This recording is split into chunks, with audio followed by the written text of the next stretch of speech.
Greater Israel কি? Greater Israel কি দাজ্জালের আগমনের একটি বার্তা? চলুন একটু বিশ্লেষণ করে জানা যায়। ফার্স্টে জানবো গ্রেটার ইসরায়েল কি, বা এই কথাটা কাদের কথা। হয়তোবা আপনারা সকলে শুনেছেন কোথাও না কোথাও যে গ্রেটার ইসরায়েলে অনেকগুলো দেশ আছে। তো স্বাভাবিকভাবে আমি আপনাদেরকে ভেঙে বুঝাই।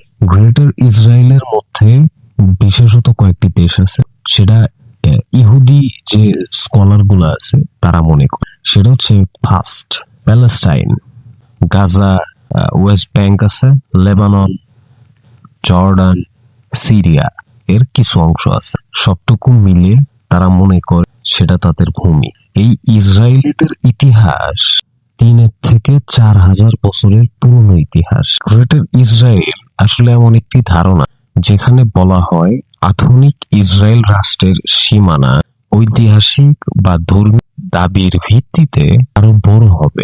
আপনাদের একটা ইন্টারেস্টিং জিনিস বুঝায়, ইসরায়েলিরা 70 বছরের উপরে কখনো রুল করতে পারেনি কোনো জায়গায়। তো এবার ইসরায়েলিদের কিছু অবস্থান তেমনই আছে।